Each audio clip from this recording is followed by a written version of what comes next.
Petrus bangkit lagi, preman berkedok ormas kini jadi target. Apa penyebabnya sehingga penembak misterius ini muncul kembali? Tonton video ini sampai habis. Dalam beberapa pekan terakhir, ketakutan mulai merayap di sepanjang jalanan kota lama hingga kawasan Telogosari Semarang. Sebuah teror misterius kembali menghantui, sesuatu yang selama ini hanya tinggal dalam cerita kelam masa lalu. Petrus, penembak misterius, seolah bangkit dari kubur.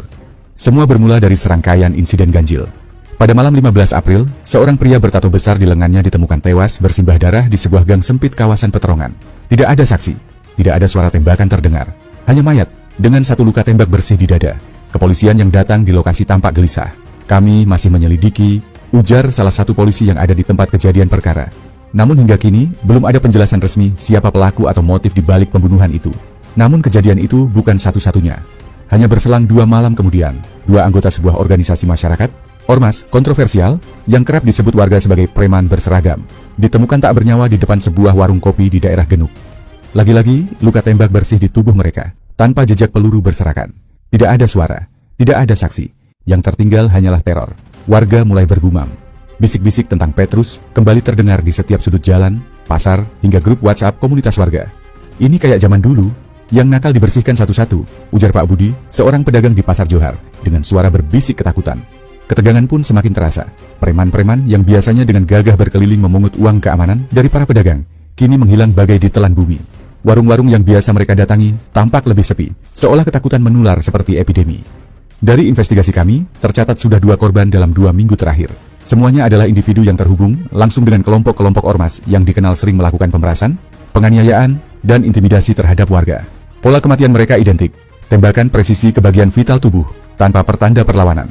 Menariknya, pemerintah daerah tampak enggan berkomentar banyak. Wali kota yang biasanya responsif terhadap isu kriminalitas, hanya mengeluarkan pernyataan singkat. Kami serahkan sepenuhnya kepada aparat penegak hukum. Tidak ada upaya menenangkan warga. Tidak ada pembentukan tim khusus. Tidak ada pengumuman darurat. Seolah-olah semua pihak memilih diam. Apakah ini hanya kebetulan? Ataukah ini sinyal bahwa pihak berwajib tahu lebih banyak daripada yang mereka ungkapkan? Sementara itu, masyarakat terbelah. Ada yang merasa lega, merasa kehadiran Petrus baru ini adalah berkah tersembunyi untuk membersihkan premanisme. Namun tak sedikit pula yang ketakutan, khawatir bahwa hukum rimba akan kembali berkuasa, menggantikan keadilan yang sah. Kalau mereka yang nakal ditembak begitu saja, siapa bisa jamin kami yang biasa-biasa ini aman? Kata seorang ibu rumah tangga di kawasan Banyumanik, menahan air mata.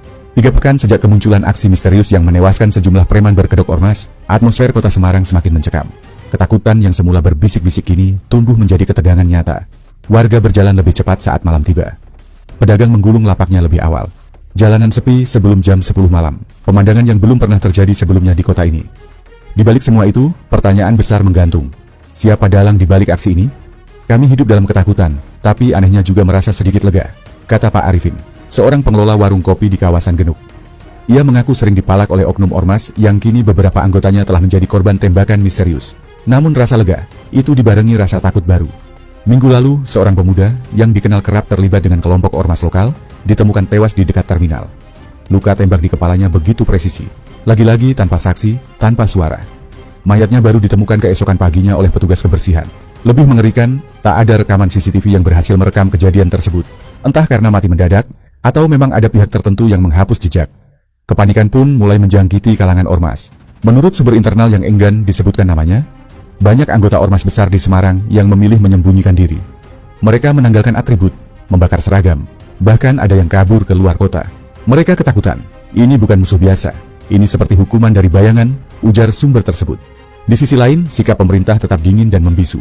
Saat awak media mencoba meminta tanggapan dari pemerintah dalam sebuah acara resmi, mereka hanya menjawab pendek. Kami percaya, aparat keamanan akan menyelesaikan masalah ini sesuai prosedur. Namun, publik tahu, tidak ada penangkapan, tidak ada pengungkapan, tidak ada konferensi pers resmi. Polisi pun bergerak dengan aneh. Di beberapa lokasi pembunuhan, garis polisi dipasang seadanya.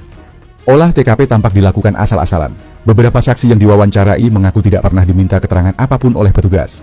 Kondisi ini menimbulkan berbagai spekulasi liar. Apakah aparat sengaja menutup mata? Apakah ini bagian dari operasi pembersihan yang tidak pernah diumumkan? Media mainstream pun tampak hati-hati. Berita tentang pembunuhan-pembunuhan itu hanya muncul sekilas, seringkali dengan bahasa normatif. Penemuan mayat, korban luka tembak, tanpa menyentuh kata kunci Petrus. Sebaliknya, media alternatif dan akun-akun sosial media lokal mulai memberanikan diri mengungkap apa yang sebenarnya dibicarakan masyarakat. Di Twitter, tagar Petrus Bangkit sempat trending secara lokal selama 2 hari berturut-turut. Video-video amatir memperlihatkan suasana sepi dan tegang di kawasan-kawasan yang dulunya dikenal sebagai sarang premanisme. Orang baik mulai merasa lebih aman, orang jahat mulai takut keluar rumah, cuit seorang netizen.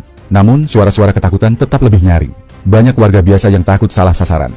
Takut suatu hari, mereka sendiri menjadi korban, hanya karena salah identitas atau salah tempat. Puncaknya, sebuah insiden kecil memperbesar ketegangan. 6 minggu sudah berlalu sejak rentetan aksi misterius yang mengguncang kota Semarang.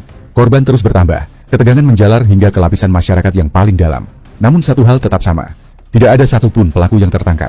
Tidak ada satupun saksi yang berani angkat suara. Tidak ada satupun lembaga resmi yang mengaku tahu-menahu. Petrus kembali, namun kali ini dalam bayangan yang lebih gelap. Hingga kini, ketidakjelasan jumlah korban tercatat dalam catatan investigasi lapangan. Semua memiliki latar belakang yang serupa, terhubung dengan kelompok ormas yang dikenal sering melakukan tindakan kriminal atas nama organisasi sosial. Namun perubahan mulai terasa. Minggu ini, sejumlah wilayah rawan di Semarang perlahan kembali tenang. Pedagang kecil kembali membuka warung mereka hingga larut malam. Jalanan yang dulu dikuasai preman kini tampak lebih bersih. Tetapi, ketenangan itu bukan tanpa harga. Ketakutan tetap menghantui. Kami hidup lebih nyaman sekarang. Tapi jujur, kami juga takut kalau semua ini akan balik menyerang kami, kata Busri, seorang pedagang sayur di Pasar Karangayu. Matanya terus melihat ke kiri dan kanan, seolah takut mengucapkan kata-kata tersebut terlalu keras. Warga mulai bertanya, siapa sebenarnya yang berada di balik semua ini? Berbagai teori konspirasi berkembang liar.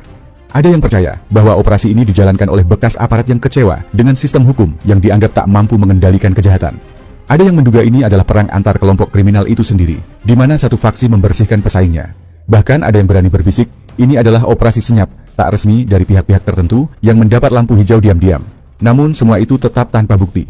Polisi hanya mengumumkan satu pernyataan resmi. Kami masih melakukan penyelidikan. Kami mengimbau masyarakat untuk tetap tenang dan tidak terprovokasi isu-isu yang belum terverifikasi. Ironisnya, kata-kata itu terasa kosong. Masyarakat sudah membentuk kesimpulannya sendiri. Sebuah kisah kecil menggambarkan bagaimana situasi ini membentuk dunia baru. Di sebuah warung kopi di Banyumanik, seorang pemuda berbisik kepada temannya. Sekarang, kalau ada yang sok jagoan, langsung pada diem, takut dikira target berikutnya.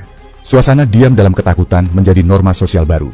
Tak ada lagi yang berani bertindak semena-mena. Tapi juga tak ada lagi yang merasa benar-benar bebas berbicara. Media sosial yang sempat menggeliat dengan tagar Petrus bangkit, kini perlahan sunyi.